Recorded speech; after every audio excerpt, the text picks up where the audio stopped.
So we're locked in right now with what's been happening with illegal immigrants and migrant commercial licenses. The Trump administration has started cracking down after years of some states, most of them Democrat run, and how they were basically handing out CDLs like candy with little to no real oversight. And I've shared with you guys in the past what that looks like. And so we've seen the consequences: serious accidents, dash cam footage of truck drivers who can't read road signs, can't speak English, and clearly don't understand basic instructions. This summer in Florida, the illegal immigrant trucker killed 3 attempting to make that illegal U-turn. And back in October, another killed in a truck driving incident. In California, they've seen a number of incidences, to include in Ontario, where 3 were killed. And just last month, you had in Oregon another horrific incident that killed 2 after a truck jackknife. And then just weeks ago in Tennessee, a Chinese national kills one by causing a deadly multi-vehicle pileup. In Washington State, you had an illegal immigrant trucker failed to decelerate and killed 1. And you know what's crazy is in those last 2 incidences, the Chinese illegal truck driver and the Indian illegal truck driver, those crossed in 2023 in Lukeville, Arizona. What company do you work for? The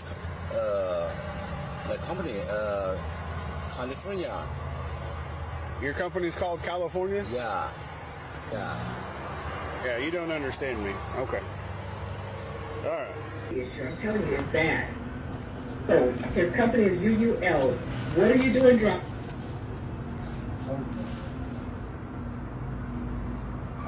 driver? What are you doing? If you don't understand, I cannot help you here. I want him to go back to the end gate. Go back to the end gate. Yet somehow someone decided they should be operating an 80,000-pound vehicle on public roads in the U.S. And that's what the Trump administration is now putting a stop to. And one of the states being forced to take action is Colorado, after Transportation Secretary Sean Duffy blasted Colorado for slow walking the cleanup and threatened to pull $24 million in federal funding. Then the state suddenly started canceling hundreds of CDLs. Go figure. And isn't that how it always works, though? They kicked the can down the road for as long as they could until the threat of the money looking funny came into play. Only then did they start making moves. That's why now you see governors in blue states scrambling to clean this up. Not because they suddenly care, but because the Trump administration has finally forced their hand. Thanks so much for joining us for 9 News at 5. I'm Phil Lipoff. I'm Jennifer Meckles. Colorado has pulled more than 300 commercial driver's licenses after the Trump administration threatened to pull $24 million from this state. 9 News reporter Spencer Soysher joins us now. And Spencer, this is all part of the federal government's effort to crack down on invalid CDLs and states not taking action on them.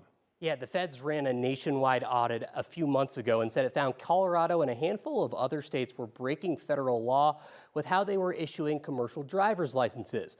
But the transportation secretary said this week that Colorado was slow walking its purge of those CDLs and threatened to pull funding from the state if they didn't do something about it. So they pulled those licenses, and without much notice.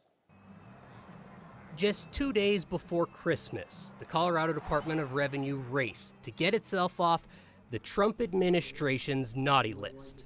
The feds say they're cracking down on truckers without valid commercial driver's licenses and those with licenses given improperly.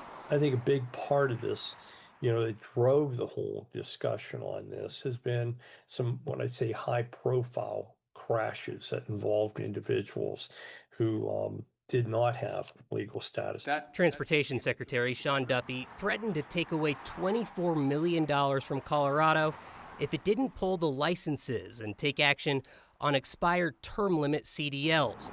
Those are commercial driver's licenses issued to people with temporary status whose CDL expiration date extends past their status end date. It isn't like a new law or anything like this. I mean, this has always been out there in terms of that you had to have the status on this end of it. So Colorado made a move. The state says it revoked 262 term limit CDLs for a total of more than 300 licenses revoked, the majority from Mexico. The state says it told the affected drivers in an email. All of a sudden, they don't have a job. Greg Fulton is the president of the Colorado Motor Carriers Association, a trucking industry group. He says this has been brewing for some time, but doesn't think it'll have a big impact on the industry. We're in a freight recession. I mean, you know, our freight volumes are down. Colorado Democratic Governor Jared Polis said this is a case of crossed wires and that the state was already planning to revoke the licenses this week.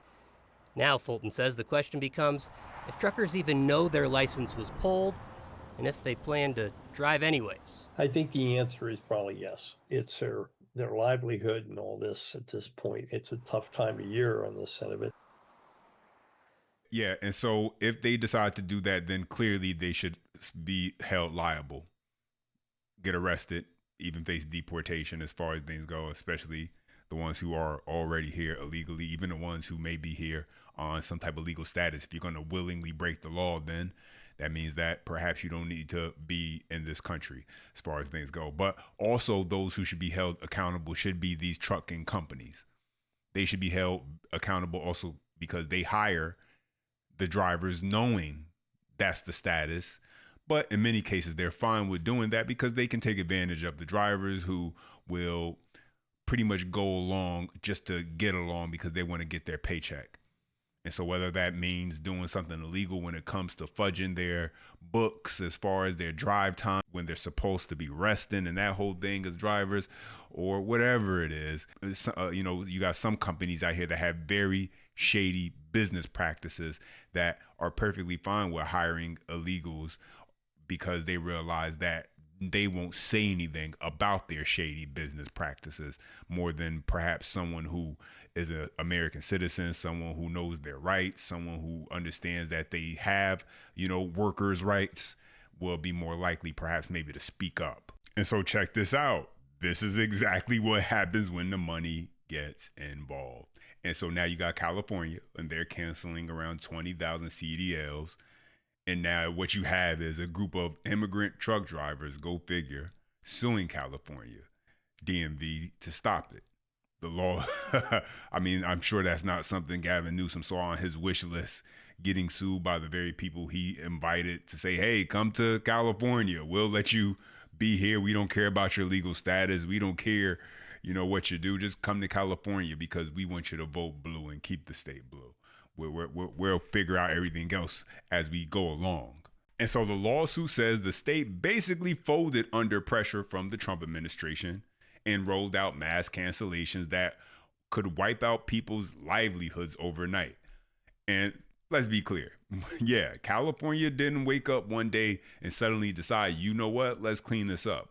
No, this was a direct result of the Trump administration's transportation department tightening the screws on the state over CDL compliance and safety enforcement when it came to things like license expirations tied to a driver's lawful U.S. status and the ability to understand English.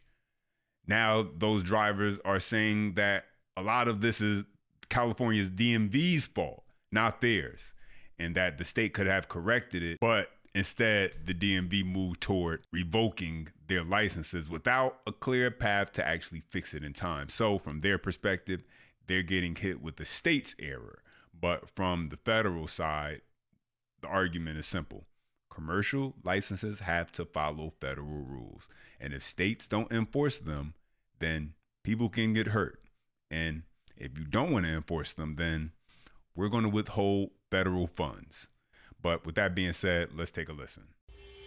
A coalition of migrant truckers is suing California to keep their commercial driver's licenses. The Trump administration pushed states to claw them back, saying at least 8 people were killed this year alone in crashes involving big rig drivers who entered the country illegally. Jonathan Hunt is live from Los Angeles with more. Hey, Jonathan. Hey, Julie. According to the lawsuit, thousands of immigrant truckers face losing their commercial driver's licenses and therefore their livelihoods as soon as January 5th, in the wake of the announcement from California officials that around 20,000 CDLs would be revoked because their expiration dates went past the date the drivers were legally allowed to be in the U.S. That decision was a response to pressure from the Trump administration after a series of deadly accidents involving immigrant truckers, including one in Florida where a driver who was in the U.S. illegally made a U-turn on a turnpike and caused a crash that killed 3 people. Excuse me. Organizations representing the affected truckers, many of whom are Sikhs from the Punjabi region between India and Pakistan, have now filed a class action lawsuit arguing that the California action is based merely on a clerical error that mismatched expiration dates and immigration information. The Sikh coalition saying, quote, "These drivers have spent years anchoring their lives to these careers only to now face potential economic ruin through no fault of their own. They deserve better, and California must do better."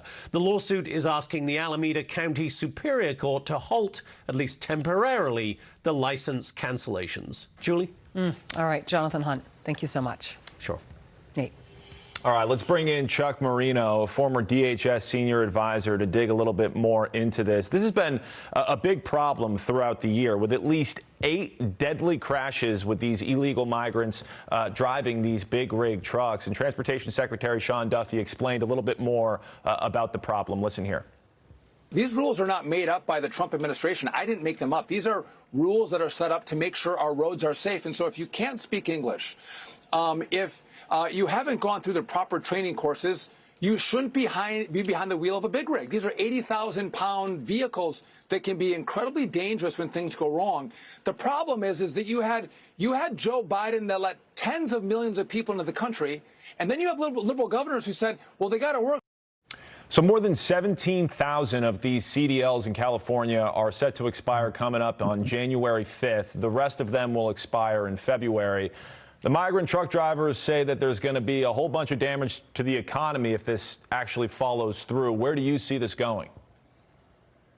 Well, I got to tell you, in general, I think we'd all be hard-pressed to identify a policy decision that's originated out of a sanctuary city that doesn't endanger the American people and degrade the overall quality of life in this country. You can't let 20 million people into the country in mass migration, unchecked, unvetted, and expect positive results, or not expect that to impact every segment of American life, whether it's education, healthcare, jobs, or here in this case, public safety. There are far too many examples where public safety has been compromised outside of these sanctuary jurisdictions, by the way, just to show you how far-reaching these poor policy decisions by these elected officials in these states have impacts. Yeah, so there you guys had that. And I want to touch on an interesting statement that was put out there by, I guess, the migrants who are fighting this particular case, saying that if they're removed from the economy, it's going to have a huge impact on, a negative impact on the economy. Let me say this.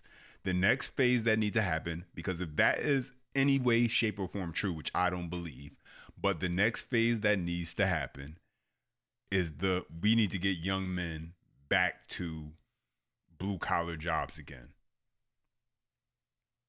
That's when I know tech and AI, and we have all these advances that are definitely the wave of the future, but blue collar jobs are still a backbone of America.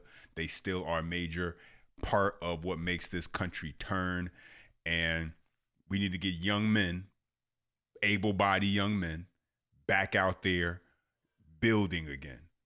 When you can turn and go on to social media and you see news reports where full-body 20-something, 30-something-year-old men are on welfare talking about what I'm going to do now, they're cutting my SNAP benefits. Houston, we have a problem.